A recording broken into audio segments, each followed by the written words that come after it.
तेलंगाना में भारतीय जनता पार्टी की सरकार बन सकती है, लेकिन तेलंगाना में भारतीय जनता पार्टी की सरकार तभी बनेगी जब हर वो कार्यकर्ता, हर वो नेता सही तरह से काम करेगा।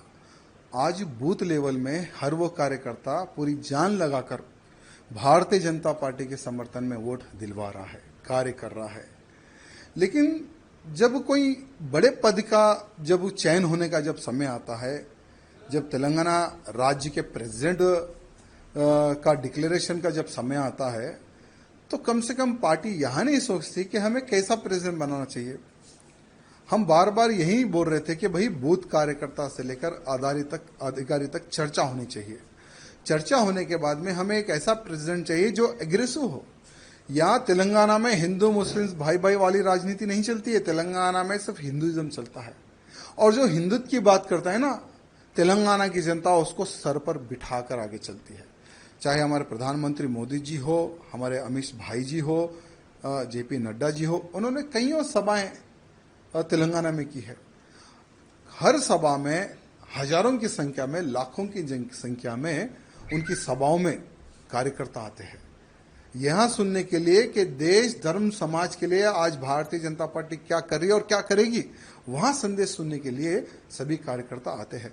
और आज भी हम भारतीय जनता पार्टी से जुड़े हुए तो हमारे प्रधानमंत्री नरेंद्र मोदी जी को देखकर, अमित भाई जी को देखकर, योगी जी को देखकर, नड्डा जी को देखकर, उनके कार्य को देखकर 2014 में भारतीय जनता पार्टी में हम सम्मिलित हुए। लेकिन दुर्भाग्य देखिए, 2014 से लेकर आज तक इतने तकलीफों का सामना हम लोगों को करना पड़ रहा, बाहर नहीं, पार्टी के अंदर ही। मेरे कॉन्स्टिट्यूंसी को टारगेट करना, मेरे जिले को टारगेट करना, मुझे टारगेट करना, आखिर कितने साल तक मैं सहूं इनका जुल्म। आज देखिए, जब पार्टी प्रेसिडेंट के नॉमिनेशन का आप जो सो नोटिफिकेशन आप डिक्लेयर करते हैं, जब हम जाते हैं भाई हम भी प्रेसिडेंट के लिए हम पूछना चाहते हैं, तो लगभग जो 10 लोगों का जो साइन चाहिए वो 10 के 10 लोगों को डरा के भगा देते हैं। यानी ऑलरेडी ये लोग जो डिसाइड कर लिए उसको हम प्रेसिडेंट बनाएंगे, ऐसा ये लोग डिसाइड कर लिए। हम क्या चाहते हैं, तेलंगाना की जनता प्रधानमंत्री मोदी जी के मार्गदर्शन पर चलने को तैयार है, अमित शाह जी के मार्गदर्शन पर चलने को तैयार है। योगी आदित्यनाथ जी को एक आइडल मारती है जनता यहाँ की। लेकिन दुर्भाग्य क्या है, हम ऐसे काम करेंगे जो प्रेसिडेंट कोई काम ही ना करे, कोई निर्णय ना ले। हम जो बोले प्रेसिडेंट वही काम करेगा, उठो बोलो तो उठो, बैठो बैठो बैठो। ऐसा ही प्रेसिडेंट का अगर आप चयन करेंगे तो कोई कार्यकर्ता पार्टी में काम नहीं करेगा। हमारा भी दम घुट रहा है, इसलिए हमने राम राम किया है आज पार्टी को। लेकिन एक बात है, भले हम बीजेपी पार्टी में रहो या ना रहो, लेकिन मोदी जी के, योगी जी के, अमित भाई जी के हम कट्टर समर्थक रहेंगे। और बिना पार्टी में रहे हम मोदी जी के कार्यों को, अमित शाह जी के कार्यों को, योगी जी के कार्यों का हम प्रचार करते रहेंगे, भले हम पार्टी में रहो या ना रहो। ये कार्यकर्ताओं की डिमांड है।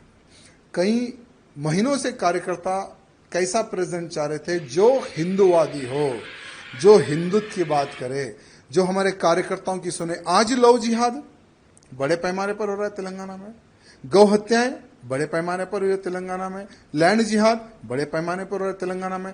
भाई उसको रोकने के लिए कौन रोकेगा? लोग बोलते कि भारतीय जनता पार्टी के अलावा कोई नहीं रोक सकेगा।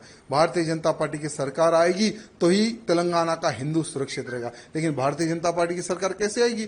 क्योंकि कुछ जो लोग है ना, जो एक नाग की तरह पार्टी को घेर कर बैठे हैं कुछ लोग।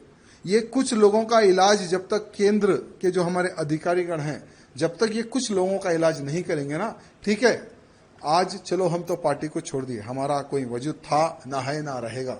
हम एक हिंदू कार्यकर्ता हैं, भले राजनीति से हटकर हम हिंदुत्व का कार्य करते हैं और आगे भी हम हिंदुत्व का प्रचार और हिंदुत्व की सेवा हम करते रहेंगे।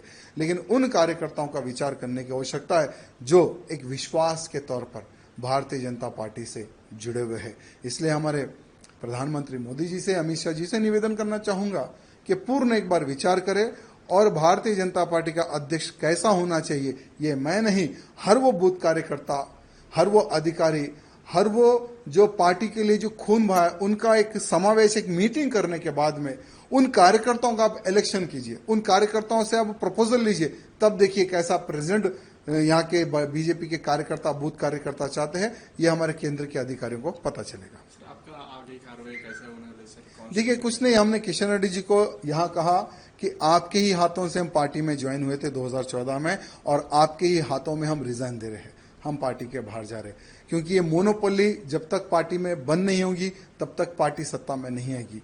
और हम दम घुट घुट कर हम पार्टी का सर्वनाश हम नहीं देख सकते। यानी बीजेपी को डुबोने का कार्य कर रहे हैं यहाँ के लोग, यहाँ के कुछ अधिकारीगण जो सत्ता का गलत उपयोग करके पार्टी को डुबोने का जो कार्य कर रहे हैं ना, तो ऐसी डूबती नैया में और पार्टी को डूबते हुए हम नहीं देख सकते, इसलिए हम पार्टी के बाहर आए।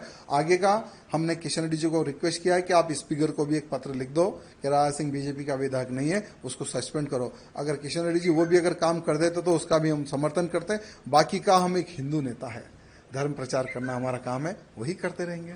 सर, आप इतने साल से पार्टी में रहे, 3 बार आपने बीजेपी में जीते, और आपकी और पार्टी वर्कर्स को क्या बोलना चाह रहे सर? मेरे पार्टी के कार्यकर्ताओं से यही निवेदन करना चाहूंगा, ठीक है, ये मेरा व्यक्तिगत निर्णय था, क्योंकि हर इंसान कुछ सालों तक जुल्म सह सकता है, लेकिन कंटिन्यू जुल्म सहे उतनी शक्ति मेरे पास नहीं है। लेकिन आप लोग पार्टी में रहिए, पार्टी की सेवा करते रहिए, आज नहीं तो कल आपके अच्छे दिन आएंगे।